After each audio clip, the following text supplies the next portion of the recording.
What are your cleaning team precautions as you send your teams back into the work field after having stayed at home during the COVID-19 global pandemic? We're going to talk about that today. Hi there, I'm Angela Brown, and this is Ask a House Cleaner. This is a show where you get to ask a house cleaning question, and I get to help you find an answer. Now, today's show is brought to us by Savvy Cleaner Training, where we just released a new program on personal protective equipment. And this is equipment that you would use going back into the workplace after the COVID pandemic, and also on every normal job. Now, one of the things we believe at Savvy Cleaner is that every job has its own level and layer of personal protective equipment. So find out what it is for the type of job that you're doing and make sure that you show up prepared. Check it out at savvycleaner.com. All right, on to today's show. Very interesting topic. Lots of house cleaners are asking us, as we send our people back into the workforce, what should we be doing to ensure their health? I love the question because it's on everybody's mind. The first thing that I want you to do is I want you to create a system that has documentation attached.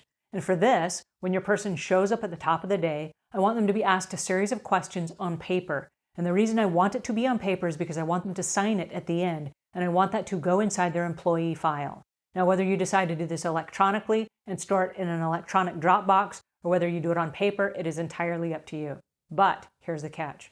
If for some reason your people become infected with the COVID-19 virus, and right now the numbers are picking up, it's skyrocketing across the country after recent stay-at-home mandates, okay?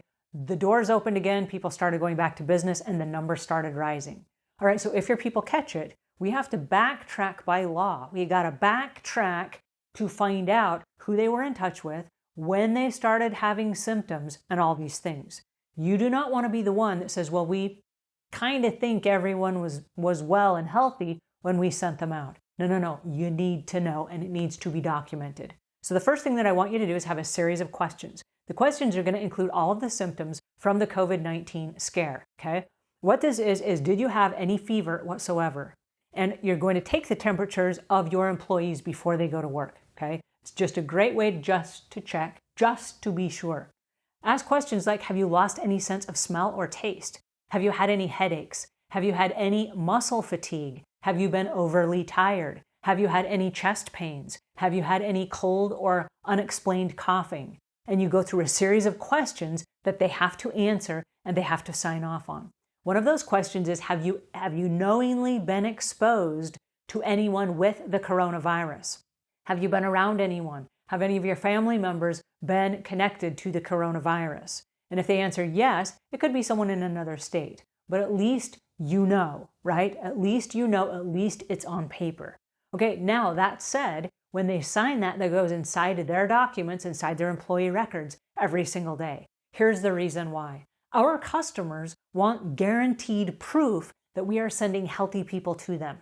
And so if you say, I have on record 7 days in a row where the person that's coming to your house today has had this series of no headaches, no symptoms, no flu, no being around anyone with this virus, we expect that they are well, right?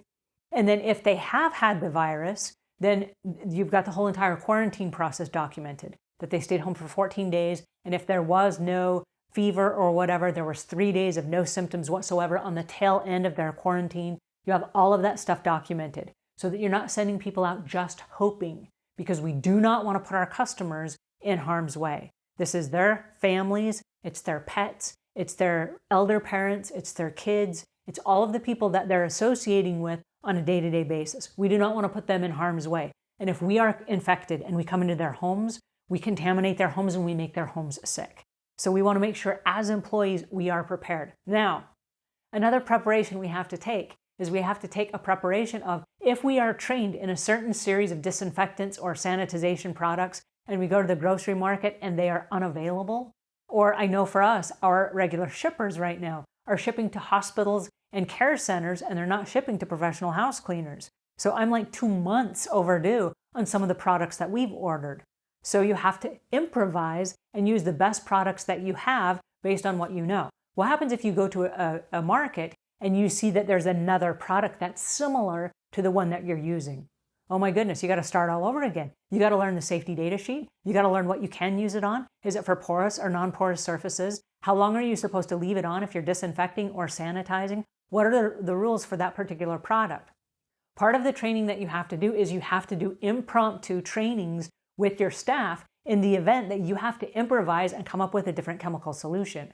So when people show up for the day, if they're in a hurry and they're on the job and the chemicals have changed for the day, they should have been sent an email last night with all the information, with a breakdown, with here's how we're supposed to use it, and as much training as you can possibly provide. Because when they show up for work the next day, they don't have time to learn it before they go on a job right then and start using a product they are completely unfamiliar with.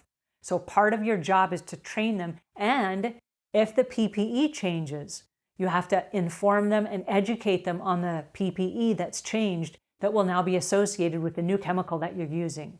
So there's a lot of training and there's a lot of stuff that has to be taken into consideration as we send people out into the new workforce. And we're calling it the new clean because the rules of cleaning have changed.